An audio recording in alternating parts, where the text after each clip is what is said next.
Hello everybody. You saw this video coming for sure, given that you already know that I am a super fan of who's on my shirt.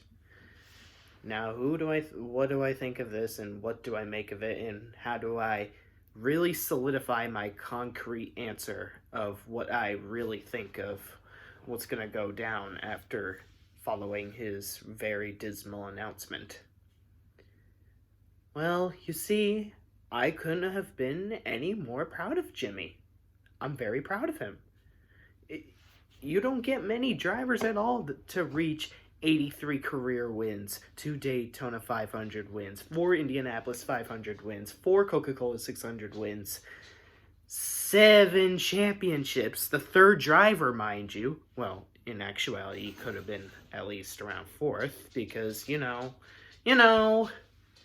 the stupid playoffs just had to rob Jeff Gordon, but I digress. If it wasn't for NASCAR's bullshit, NASCAR's incompetence to jack off to entertainment, which isn't even entertaining at all to begin with, their complete impotence to listen to constructive criticism about their shitty racing packages at the 1.5 and 2.5 mile tracks and 2 mile tracks, Jimmie probably would have stayed longer. Oh, hey, Gary. You see, Jimmie Johnson himself has even criticized the direction that NASCAR has been going. He actually has approved of this chase format, which I vehemently disagree with him about. But the racing package is an all-time low. Even my least favorite despises this racing package very much, even following his second championship. So that really should open NASCAR's eyes. But, of course, both Steves think otherwise. You can blame it on Jimmie Johnson aging, but if you look at drivers like Kevin Harvick at the exact same age as him, not to mention Dale Earnhardt, very close to his 50s, was still very competitive for the championship, I say age is highly irrelevant. Age has absolutely nothing to do with your performance. Especially when your name is Mark fucking Martin in 2009. 5 wins as 50 years old? Need I say more? Do I even need to go in depth? Okay, but seriously. With all these young guns going to Hendrick Motorsports, it's pretty much bound to... I think everyone realizes that a lot of the young guns, yes, including Chase Elliott, who I happen to be a huge super fan of, were getting milked the shit out of, while Jimmie Johnson is the one getting neglected in the garage. Because they're so focused on their future, meanwhile they are missing out on this amazing opportunity for Jimmie Johnson to own the entire history book. This is a driver that's bound to reach his 8th possible championship. Not that I really want him to do it, it's really only a bonus for me to want him to surpass Earnhardt and Petty, but you'd figure that they would iron out any and all problems that they might have had in 2017 when he only earned 1 top 5 following his 3 wins. But no, you thought wrong. Completely wrong at that. Only 2 top 5s in 2018, 11 top 10s, and you would think after the departure of Chad Knaus and a new fresh blood within his team, Kevin Mandeering, a past Xfinity champion, they had a short-term resurgence at pre-Daytona 500, only to go from rapid deterioration. If you want an analogy, it's exactly like acute radiation syndrome. When you first succumb to it, you're enduring absolute hell. But then you're feeling better after a while, and then right after that quick little health improvement, it's right down to absolute pure lingering agony. And that is how bad Jimmie Johnson got it. He got it so bad that he missed the chase. His dynasty suffered acute radiation syndrome so bad he missed the fucking chase over messes that weren't even his fault. Austin Dillon blowing a tire right in front of him. Power steering going out at Loudon, which Hoover and I had to see in person. Fucking Alex Bowman making mistakes at Talladega, even though that was after he missed the chase, but I still digress. Kyle Busch being a baby towards Eric Almirola. Need I say more? Most of Jimmy's mishaps weren't even his fault at all. Not to mention, NASCAR was too impotent to even clean the debris to save Jimmie Johnson from getting a flat tire and blowing it to smithereens. The Talladega race that Chase won, by the way, not the one that Ryan Blaney won. But hey, all I gotta say is I am impressed with... But hey, that Jimmie Johnson has accomplished so much more than I ever imagined possible. All I wanted to do was see him win races in person, and that came to fruition 5 times if you count the championship. I always wanted to see him win a championship in person, and I did. I saw him win his 6th championship in person in 2013. I've already talked about my experiences seeing him win races in his championship in person, so it's best if you actually look at my past videos on that one, which I'll probably link into the description down below, but it depends how much of a fucked stuck-up my computer supposedly is, if I could give it a chance. All I ever wanted to do was see him race and see him win, and what do you know? He racked up so many trophies. To even have his name up there with Cale Yarborough, Bobby Allison, Darrell Waltrip, his mentor, Jeff Gordon, and even pretty close to David Pearson, might I add, and even sharing the same amount of trophies as Senior and Petty. I didn't have a lot of expectations for Jimmie Johnson when I first became a fan of his. I just thought it was pretty cool how his number 48 was double the number my original man, Jeff Gordon, was. 24 times 2 is 48. I just thought that was pretty neat how that fact and the fact that Jeff Gordon was red and Jimmie Johnson was blue was so fascinating to me. Albeit, I was still a fan of Jeff Gordon while he was in his rainbow days, but when Jimmie Johnson joined the club and became Jeff Gordon's protege, it was a whole new level, and the legendary era had begun. Even though Jeff Gordon, after 2001, didn't win any more championships, but he still would have won 3 more under the old points format. The real points format that requires skill, might I add. It's been a very wild ride being a Jimmie Johnson fan. I saw him win in person the first time in the summer, and every time, my 7-year-old self would always get excited to watch NASCAR because I knew at the bottom of my heart it was going to be either Jimmie Johnson, Jeff Gordon, or Dale Earnhardt Jr. because it was always those 3 men winning a lot because those guys were the light to my darkness. And boy, I can't even convey enough to you how paradise it was when I was witnessing Jimmie Johnson win those 3 races in a row in 2004.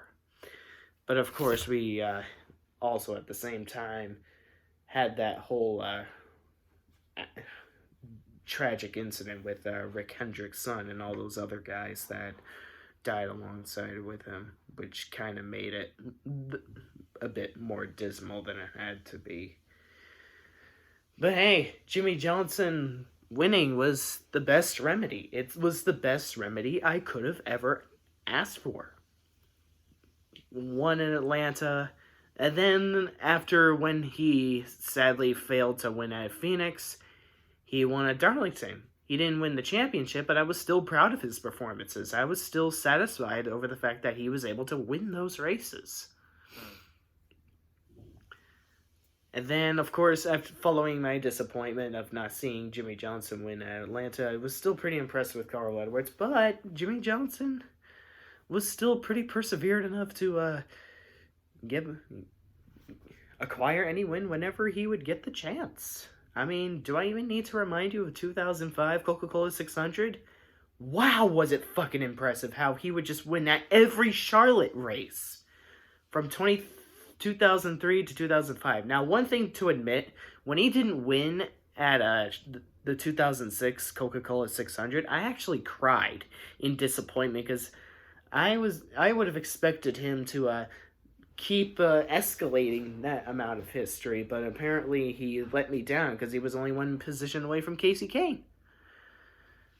Nothing against Casey Kane, though. I still liked Casey Kane at the time. I was just disappointed that Jimmie Johnson didn't continue that streak. And yeah, I know, I sound a little bit greedy, but hear me out. Listen, know how I was saying that Jimmie Johnson was always my light in the dark? Well, get this. February 14th, 2006, Valentine's Day, my cat died because he got hit by a car, which is that cat's, the cat that was just sitting on my lap. She was the sister of that cat that died. And I was feeling, of course, extremely melancholic. All I ever did was cry and couldn't talk to anyone for weeks. And even to the point where my mother had to write a letter to my teachers telling them why I would probably feel extremely sad the entire school day. And then they would probably give me less work time just to make it less stressed out for me. And then what happened 4 days later? Jimmie fucking Johnson gave me the best fucking remedy ever. Holy shit, it's almost as if he knows when I'm upset. Every fucking time I'm upset, he always wins. How can that be? To make matters more interesting, that he didn't even need Chad Knaus to win the Daytona 500 or that Las Vegas race. So, suck on that one, Jimmie Johnson hate mongers. He won just fine without Chad Knaus. 3 consecutive top 2s in a row, might I add, in 2006 without Chad. So, where are you? Oh, I'm sorry, I couldn't hear you over my fax. So, yeah. A lot of people have been telling me their hindsight views, including my best friend, Derek Engel. He used to be a hardcore Jimmie Johnson hater, given that Jimmie Johnson was breaking all of Jeff Gordon's records, passing Jeff Gordon for the win excessively, even beating Jeff Gordon to the championship in 2007, which Jeff Gordon had the best modern era statistics for. But he, over time, really has grown to appreciate how much a genuine person Jimmie Johnson really is and how extremely talented he is. Same with my bro, Peter Palucci. Jimmie Johnson has really grown onto a lot of his ex-haters, and I am actually very enthralled and fascinated to see a lot of people realize how good of a person and talented of a driver he really is in their hindsight views, because what it speaks to me is that the more time passes and the sooner the driver has a bad season or horrible slump or off season from winning altogether, it makes a lot of people realize what those drivers truly are in hindsight. They are more than just them boring them to death of winning, and they decided to put their nonsensical cheating accusations to rest, and I am actually very proud of them for that. And the fact that Jimmie Johnson gained a lot of haters over time from accomplishing so much in NASCAR is what makes it even more worth it. If you don't have haters, if you're a NASCAR driver and you don't have any haters at all, then you're actually not doing pretty good enough. You're not on the radar enough to warrant any haters that have jealousy that their drivers don't have what you have.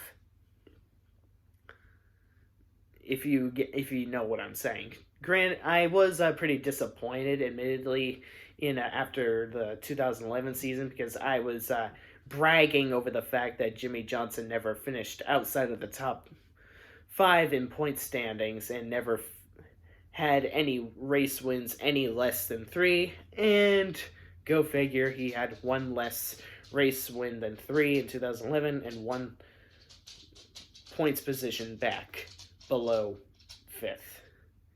But hey, 2012 was a resurgence, and of course that season actually became a lot worse than the 2011 season ending, because he was so close to the 6th championship, only to be fucked over by not only a flat tire, which could have been easily avoided at Homestead Miami altogether.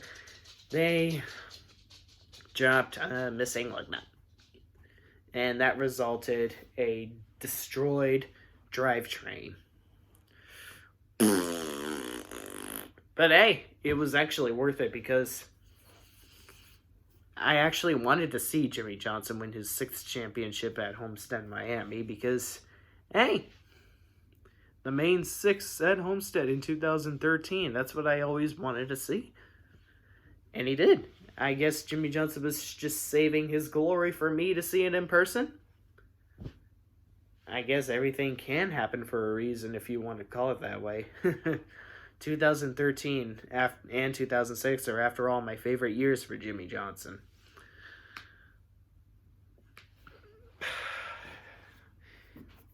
You could say that 2014 and 2015 were supposedly mediocre years for Jimmie Johnson, but he was still on the radar. He was still decently on the radar for winning. And top 5s and top 10s, no less. Even if he was out of the first round in 2015, he still had the sauce. He still had the statistics. He still had the consistency. Oh.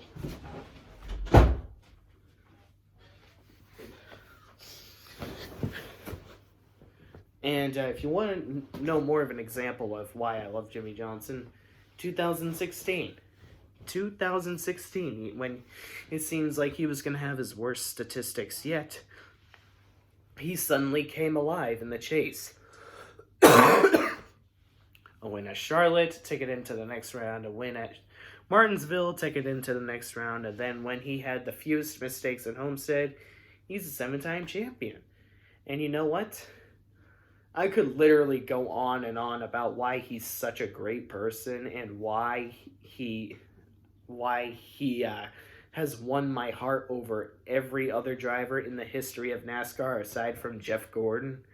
But I think you guys already have the multitude of past Jimmie Johnson videos from 2018, 2017, 16, 17, 15, whatever year backwards. So you guys can watch those videos as to get a glimpse of why I love Jimmie Johnson's personality so much. So who will I get behind after this season? Well, there is Chase Elliott that I really love. Ryan Blaney as well, who I even met at Loudon. Kyle Larson's another good choice. But the thing is, it just won't feel the same anymore. There is no... granted, yeah, at least Chase Elliott has a lot of stupid, neck-bearded boomer haters, but I don't think that would feel as much as the same as Jimmie Johnson's brain-damaged hate mongers, because giving his hate mongers hell is what made his race wins worth it than they should have been. Jimmie Johnson has brought nothing more than felicity and joy to my life. Whenever I was sad, he was there to dry my tears, and whenever there was darkness plaguing my mind, he was there to shed light. He was always the best remedy that I could ever think of at the top of my mind. He is the best person and driver NASCAR ever has to offer. You could argue Richard Petty and David Pearson, but that's because they were running more than 36 race schedules. But if you look at Jeff Gordon and Jimmie Johnson, on the other hand, in my book, they are the best, because they ran NASCAR schedules where competition caught up to all those athletes.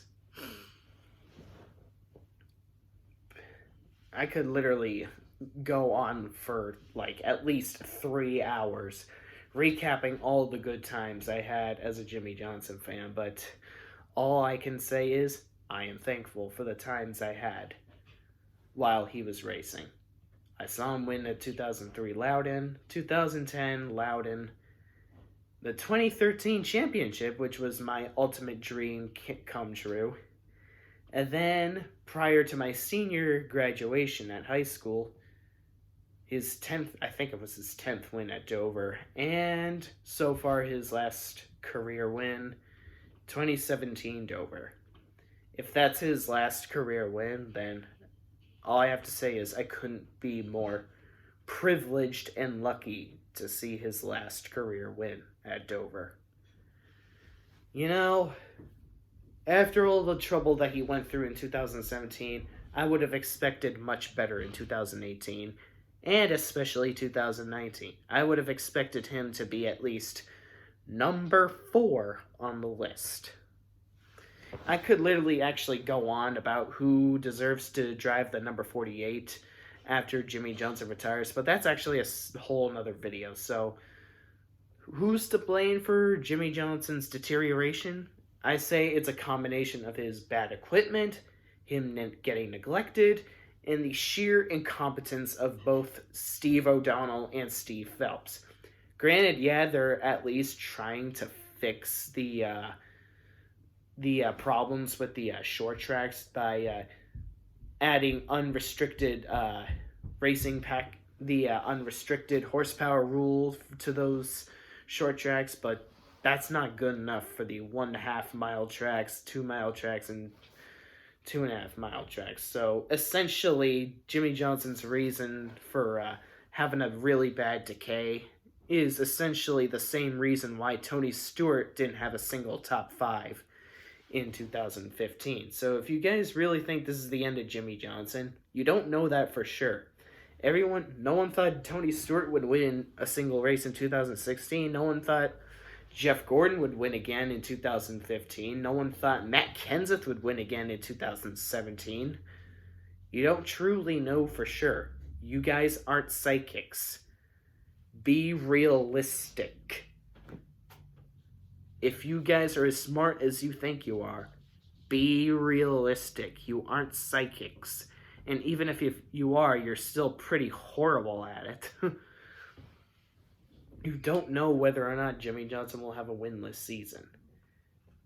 So, be realistic.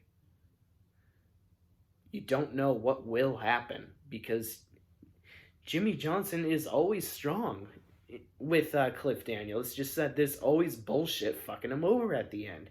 Even before Chad left, he always had that strong speed. It's just bullshit luck that happened to him time and time and time again. Either by incompetence by NASCAR, someone else blowing the tire, someone else being a complete baby on the track, the Gen 6 cars being themselves and being too overly sensitive to whatever damages they could sustain or whatever. So yeah, Jimmie Johnson has been my childhood hero since I was 5 years old, since I was still in preschool. And it's going to be really hard as this super fan will see him go. I know I initially said I was going to bail out on the 2020 season, but in hindsight, I'm actually going to try to go to as many NASCAR races as I can possibly afford, just to get my last bit of glory of Jimmie Johnson. You don't know what he can do. You don't know what he can pull off. You don't know anything. You can't see the future.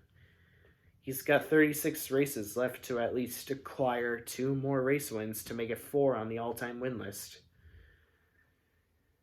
Alright, I hope you guys enjoyed my ever so tedious ramble about how much of a huge Jimmie Johnson fan I am and how much I'm going to really, really, really miss him. You could really call it a new era in 2021, but if you really think about it more deeply, there's still drivers from the Gen 4 era that are still there. I mean, Denny Hamlin's still there. Martin Truex Jr.'s still there. Kevin Harvick's still there. So, the Gen 4 era of drivers haven't completely vanished yet. Which, by the way, before I close off the video, how is it that Jimmie Johnson is the same age as Harvick, yet Harvick is on a winning spree, yet Jimmie Johnson's continuing to deteriorate? It's almost as if it has more to do with the equipment and how much he's being neglected than the actual age. I'm Alex Morenti, aka Space Metal Ferrari 248. Hope you guys enjoyed this video. Space out and go Jimmie Johnson. Chasing Nate for one last time.